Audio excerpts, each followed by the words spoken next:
La siguiente historia está basada en hechos reales. Es uno de los más de 22.000 expedientes de casos juzgados que reposan en los estrados judiciales. La identidad de los personajes y los lugares de los hechos han sido cambiados para proteger su identidad y adaptarlos a la pantalla.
La historia de hoy nos lleva a una población rural de la región donde se produjo un hecho que fue registrado por los archivos de la Fiscalía. Varias personas desconocidas persiguieron y produjeron la muerte con arma cortocontundente a una mujer señalada de bruja. Su destino no fue diferente a las historias de la Inquisición, pues fue rociada y quemada en su propia casa. Anterior a este hecho criminal, había recibido insultos, golpizas e intentos de linchamiento por algunos miembros de la comunidad que la señalaban como una persona dedicada a la brujería y que tenía afectados o embrujados a varios miembros de la región.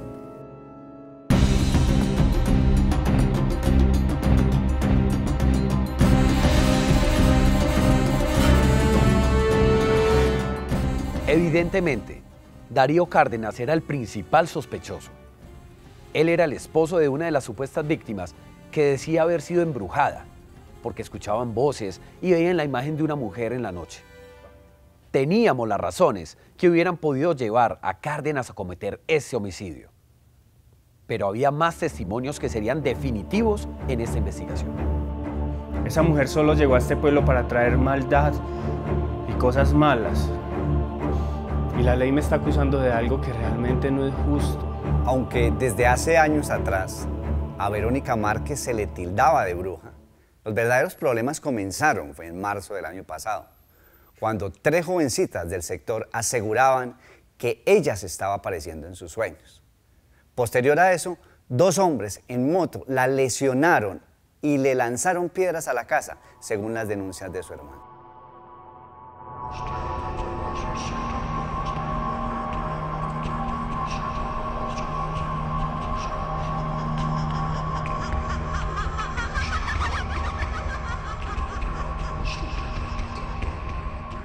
La defensa, por su parte, demostró en juicio que no hubo investigación y no había pruebas suficientes. Acusarían a Darío Cárdenas por este crimen, pero estamos hablando de un sujeto sin antecedentes, que había sufrido una pérdida y quizás, sí, señaló a Verónica Márquez como bruja, pero no había pruebas que demostraran que estaba involucrado más allá del detalle de la quemadura en la mano.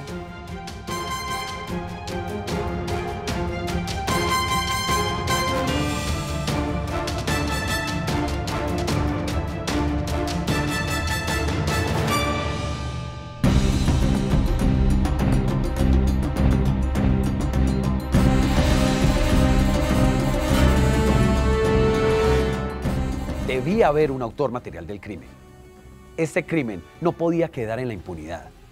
Testimonios afirman que una turba portando machetes y antorchas subió hasta la casa de Verónica Márquez para quemarla.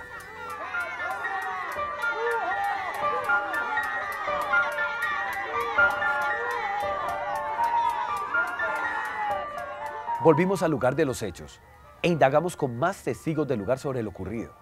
Y no había pistas definitivas más que las evidencias de la escena del crimen. Sabíamos que esta mujer era solo una mujer incomprendida y señalada que se convertiría en víctima.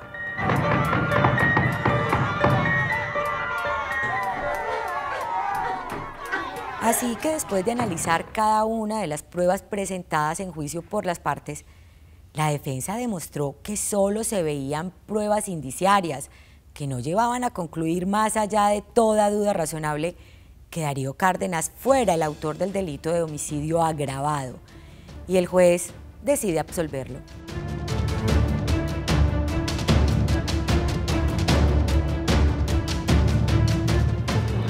Ese mes, antes de lo sucedido, la policía sacó a la mujer de su casa y la llevó al casco urbano, donde estuvo un par de meses. Cuando revisamos la casa después del hecho criminal, solo encontramos imágenes religiosas y vírgenes, como las de cualquier creyente. Es increíble cómo por un rumor la población tomó la justicia por sus manos, incurriendo en un delito conocido como ejercicio arbitrario del uso de sus propias razones.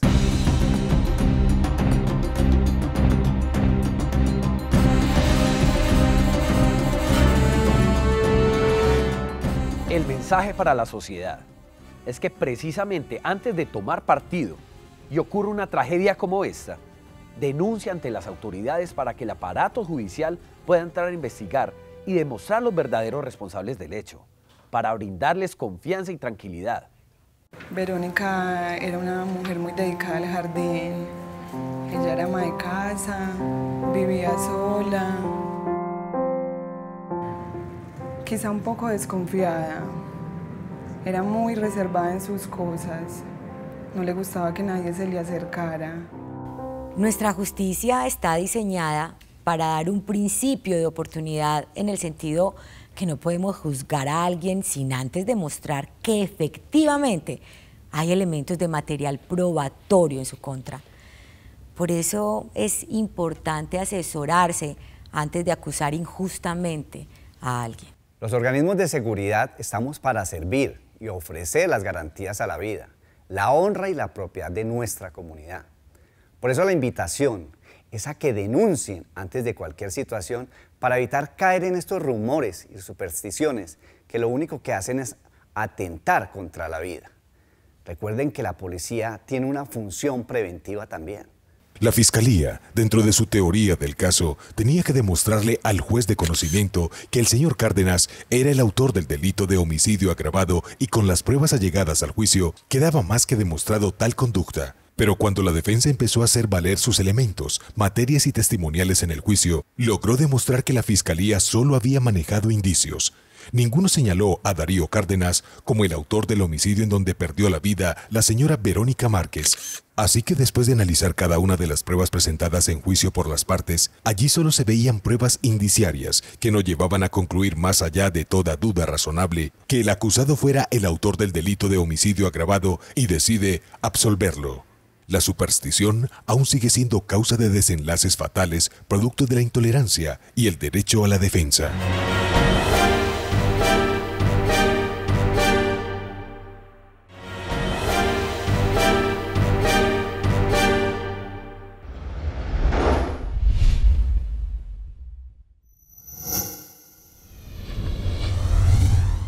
La madre de una menor de edad, estudiante, denuncia ante la Fiscalía el día 12 de agosto que presuntamente el profesor Joaquín Torres había seducido con engaños a Natalia Vergara, quien se dirigió a la casa del señor Torres para que éste le ayudara con un trabajo escolar que debía presentar al día siguiente.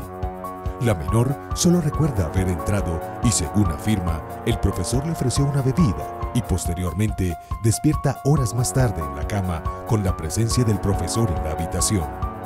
Ante tal denuncia, la Fiscalía, después de recibir el dictamen médico-legista, solicitó ante el juez de garantías orden de captura en contra del profesor Joaquín Torres.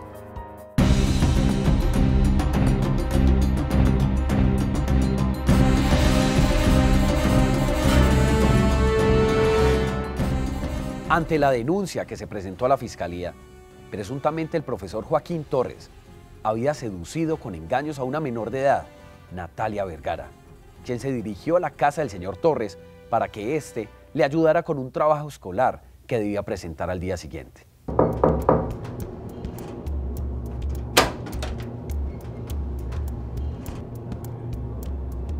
Hola, profe. Pase.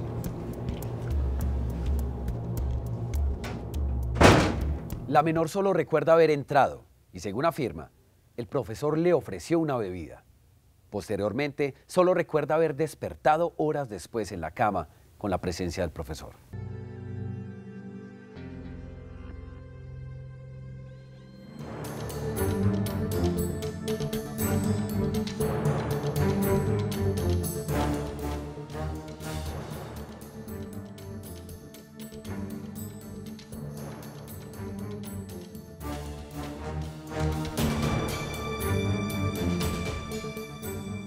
Ante tal denuncia, la Fiscalía, después de recibir el dictamen médico legista, solicitó ante el juez de control de garantía orden de captura en contra del profesor Joaquín Torres.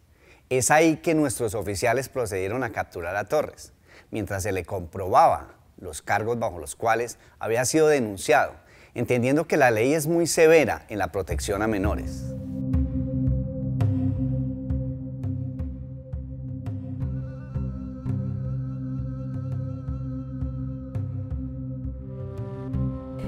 La defensa, por su parte, demostró en juicio que las pruebas presentadas por la Fiscalía y los testimonios realizados eran insuficientes y carecían de coherencia en las versiones. Por ello, consideramos que no se cumplió con el proceso que comprometa la inocencia del profesor Torres.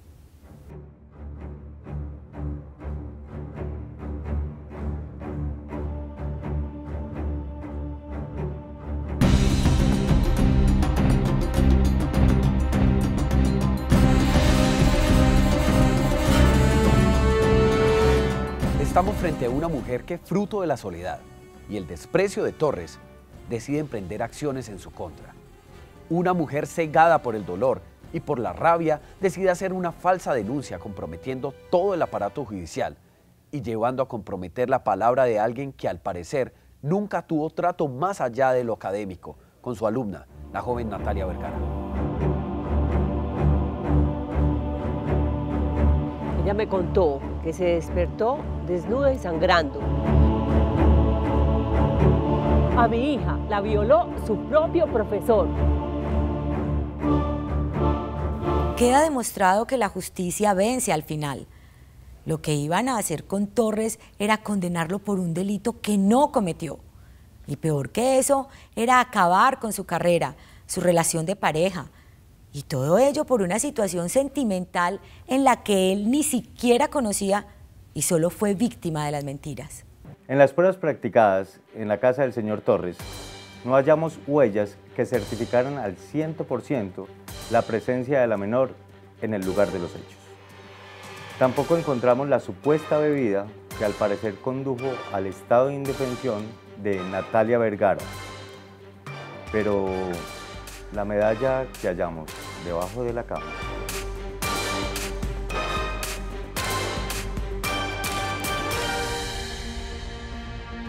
Es importante tener en cuenta que los delitos que atentan contra la integridad de los menores deben ser escuchados y denunciados. Sin embargo, es muy difícil y se sale de las manos de la justicia prever que sean falsos o no. Esta invitación es a que haya una formación integral desde el seno de la familia, con valores, principios. Recordemos que la familia es el núcleo central de nuestra sociedad.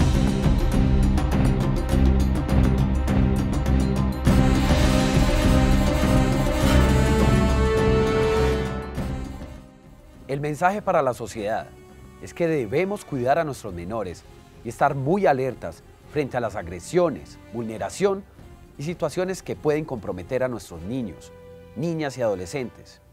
Sin embargo, la Fiscalía estará ahí para vigilar y judicializar a aquellas personas que tengan presunción de culpabilidad por una población tan indefensa y vulnerable como los menores de edad. Según la ley, todo menor tiene derecho a la protección, al cuidado y a la asistencia necesaria para lograr un adecuado desarrollo físico, mental, moral y social. Estos derechos se reconocen desde que nacen y los padres o las demás personas debemos estar obligadas a cumplir o el Estado castigará. Se han endurecido las penas precisamente para evitar este tipo de situaciones. La policía tiene como objetivo hacer cumplir las leyes, y en especial el Código de Infancia y Adolescencia, Precisamente nos presenta un conjunto de normas para la protección de los niños, las niñas y los adolescentes, que tiene como propósito garantizar su bienestar para que crezcan en una familia con un ambiente de felicidad, amor, comprensión y respeto. La Fiscalía, dentro de su teoría del caso, tenía que demostrarle al juez de conocimiento que el señor Joaquín Torres era el autor del delito de acceso carnal violento contra menor de edad. Sin embargo, se comprobó que a través de los cotejos de información y los testimonios del rector y compañeros del colegio de Torres, en la minuta de trabajo solicitados no se registraba la maqueta de la que alegaba en su denuncia la víctima, y testimoniales en el juicio demostraron que Torres era inocente, pues su compañera sentimental y otros testigos le vieron en hora y lugar cuando Natalia Vergara afirmaba sucedieron los hechos. La defensa, al haber demostrado más allá de toda duda razonable que madre e hija estaban mintiendo, solicitó que se absolviera y excarcelara al profesor Torres y pidió se investigara a la señora Mari López por falsa denuncia en persona determinada.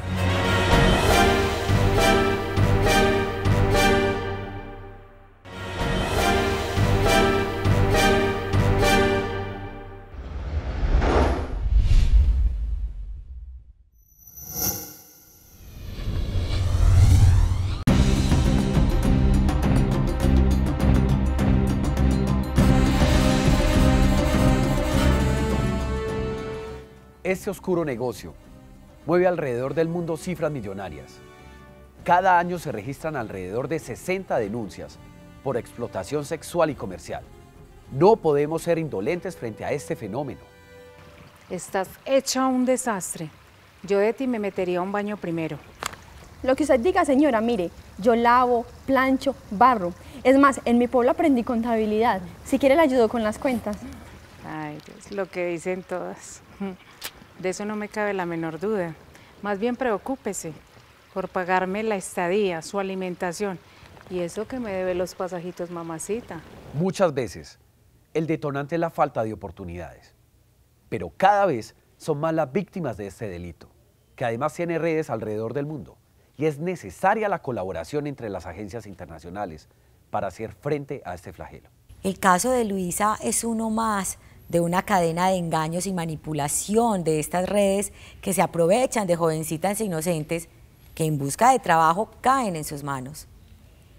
Esto no es más que un negocio que se alimenta del miedo y las falsas promesas, donde estas pobres mujeres reciben tratos degradantes, sueldos ínfimos y corren con todos los riesgos tras el sueño de mejorar su calidad de vida y la de sus familias.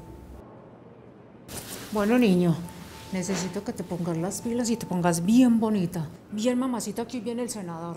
¿Oís? Y recoge eso. Te vi. Según investigaciones de la policía, actualmente nuestro país es considerado como el mayor exportador de mujeres que se dedican a este negocio. Es así que la trata de personas es un delito que está prohibido en todas sus formas y es castigado con penas de prisión que van desde 13 a 23. Así que es necesario que estemos muy alertas para actuar en prevención y en denuncia de este tipo de redes de tráfico ilegal de personas.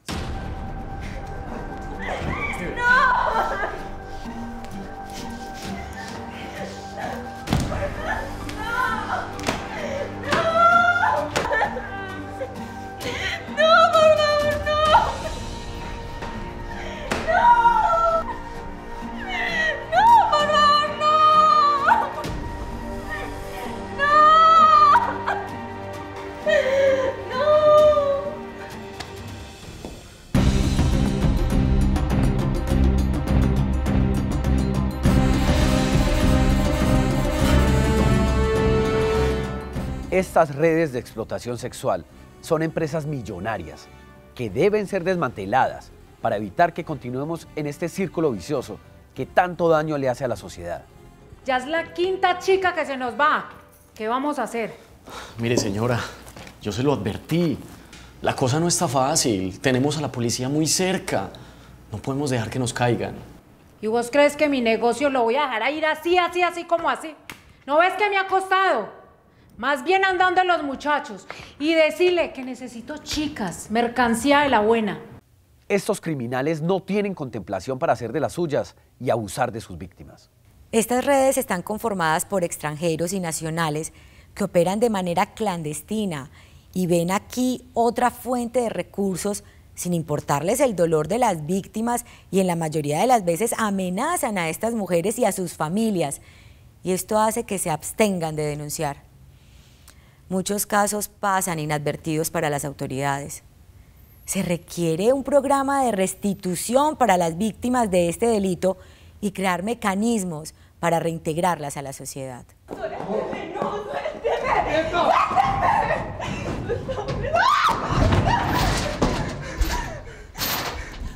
Mamacita, se queda aquí encerradita mientras arriba se enfiestan. Que aprenda a respetar. Usted no es más que un perro faldero. ¿Por qué no va y le dice a su dueña que venga y me lo diga en la cara? ¿O qué? ¿O es que le da miedo? Si aprende a respetar por las buenas, aprende a respetar por las buenas.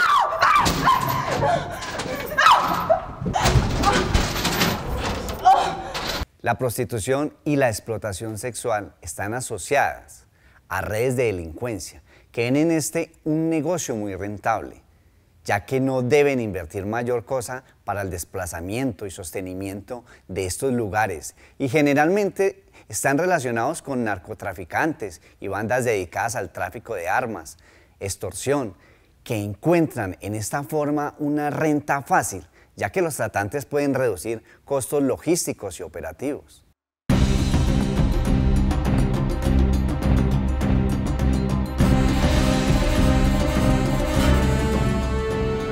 El mensaje para la sociedad es que debemos generar más y mejores oportunidades para nuestra juventud, además de actuar en prevención desconfiando de proyectos u ofertas de trabajo que impliquen dirigirse a lejanos destinos a cumplir con tareas o trabajos. Estas redes están siendo buscadas en todo el mundo y la Fiscalía está haciendo lo que tiene a su alcance para desmantelar estas bandas dedicadas a la trata de personas, apoyados de la denuncia de la población.